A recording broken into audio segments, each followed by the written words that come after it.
Ladies and gentlemen, good evening.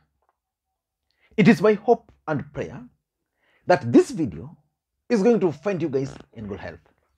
Personally, I'm fine. And just like I explained to you guys in my previous video, my boy was involved in some accident and he actually broke his hand here. It was actually just, I've never seen something like that before. That's why I delayed yesterday and today. But everything is now under control.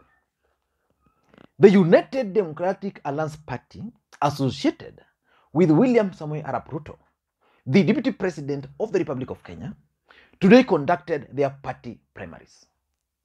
That exercise is significant, politically speaking. And for those who follow the politics of this country, William Samoei Arap Ruto himself yesterday assured UDA supporters that the exercise was going to be free, fair, and credible, and that he was going to personally supervise the exercise. In that exercise, we are expecting two results. The first result is success.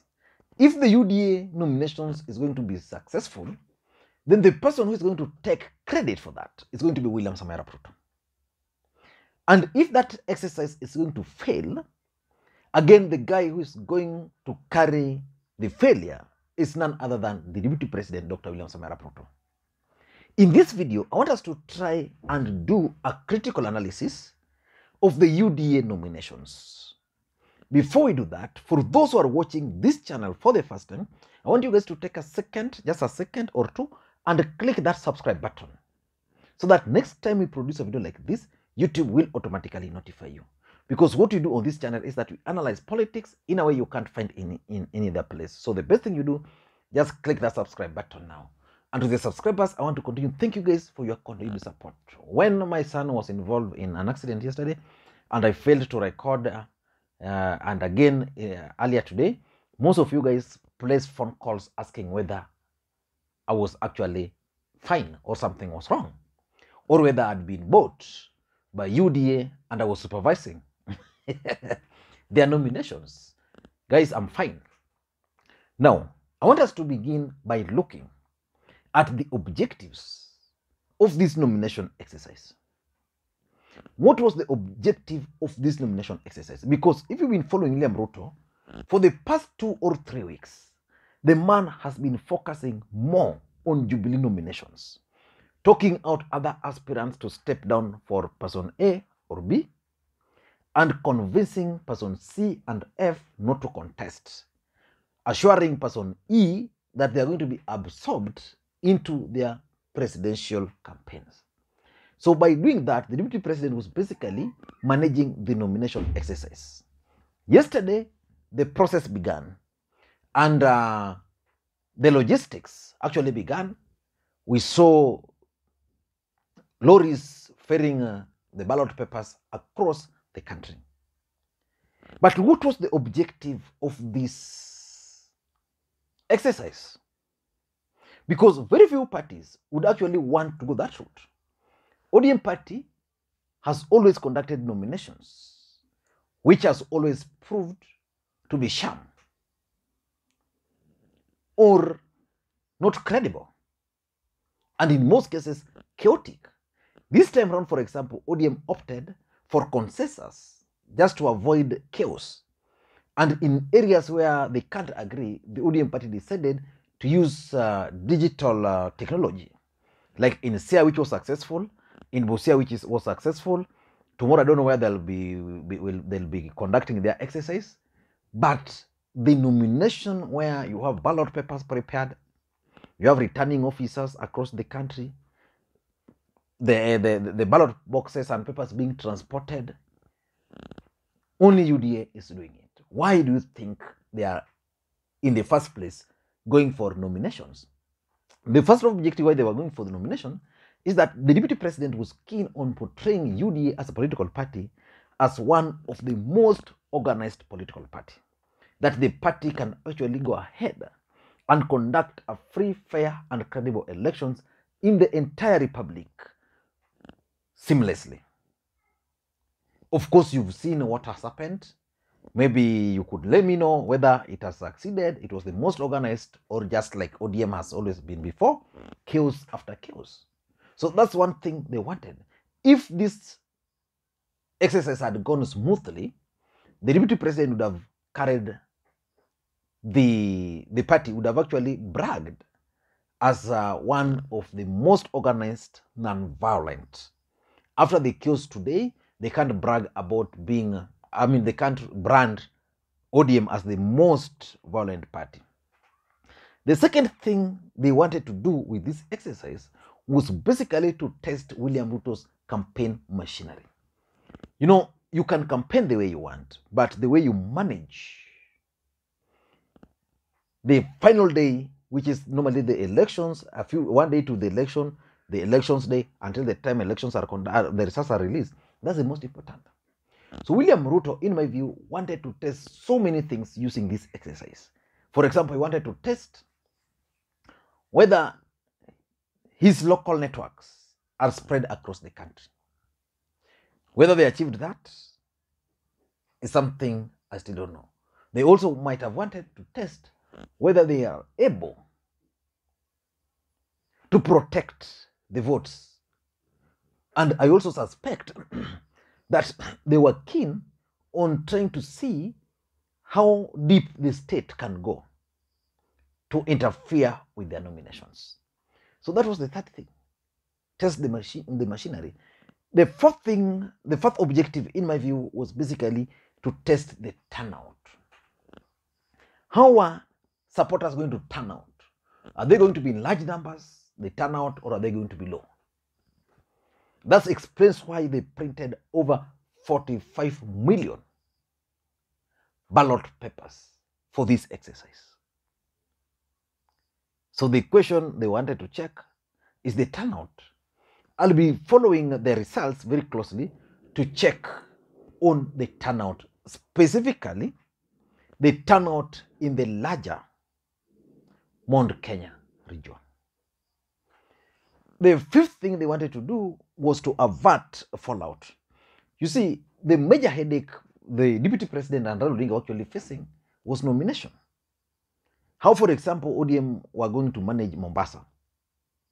How are they going to manage Kisii?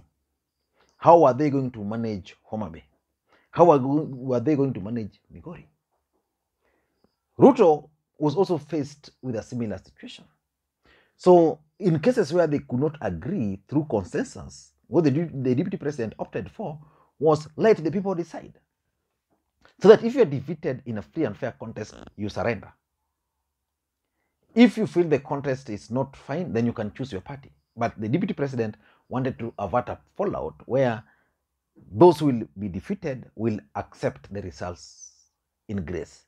And there was a place where I don't know whether they decided not to proceed, but again, fallout is one thing which they wanted to test. But let me go now to the second part of this analysis. What I have observed. Maybe you could also let me know what you have observed in this particular nomination. The first thing, let me just point out the credit, and I want to give the deputy president and his team the credit. It's not easy, number one, to get the courage to print the ballot papers. The DP and his team did that.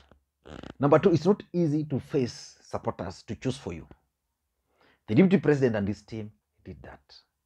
Importantly, it's also not easy to logistically organize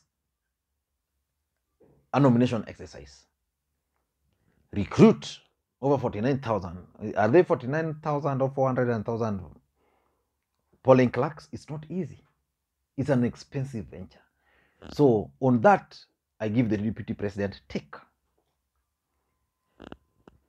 The second observation, in my view, is the pre-marked ballot boxes or ballot papers. What were they intended to achieve? Let me repeat again. Elections in this country has never been free, fair, and credible. It will never be.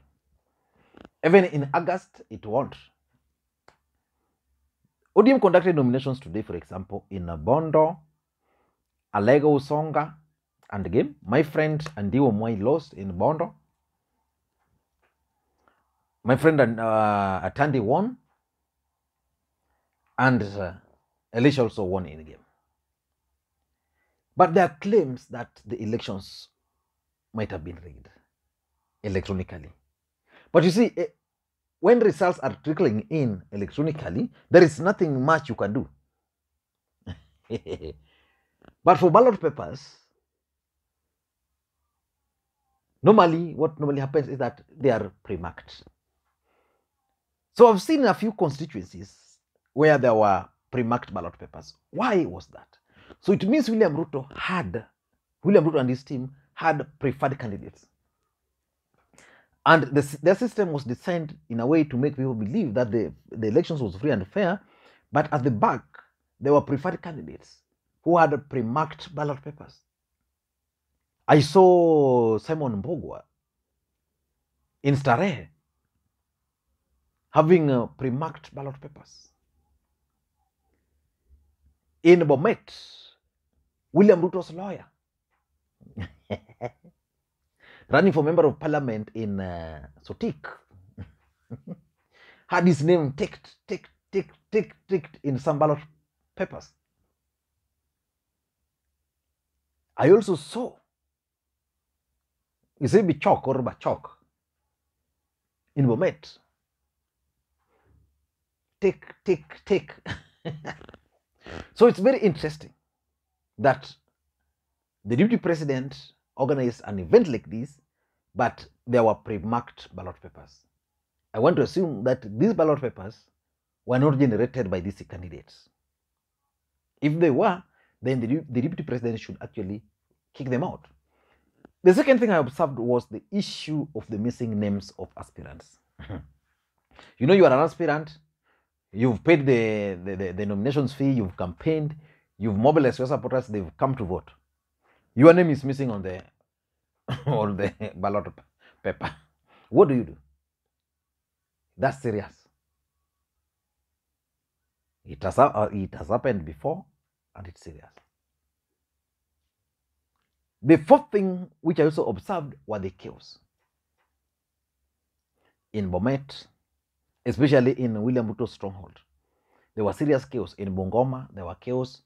I was even reading somewhere that there's a gentleman, I think, who has already died, and several others were injured. So those chaos alone will deny William Ruto the bragging right that his party is not violent. Then the turnout is another issue which is serious. How was the turnout, especially in the larger Mount Kenya region? In Murang'a, how was the turnout? Of course, the deputy president had issued some nomination certificates to some governors, some senators, maybe some women rep. So might have influenced the turnout, people not to turn up in large numbers. But you know, a political party's strength is normally tested at the grassroots. How many people turned up to vote for their MCs locally? If the turnout will be low, which I'm going to follow very closely, then William Ruto should be worried about Mount Kenya. If you never saw someone getting off hospital to come and vote for their preferred UDA candidate, something is wrong. And lastly, I want to also believe that I observed state interference. State interference. The chaos could have been aided by the state. The failure to deliver some ballot boxes at the right time. I think the state was also flexing its muscles on the DP, but slowly. So let us wait and see how all these events are going to turn out. But all in all, I want to wish those who will win UDA nominations success. Because if they were to go to opposition in the next year, then they should be people who are capable of making UDA a strong opposition party. Thank you guys, and may you have a good day. Bye-bye.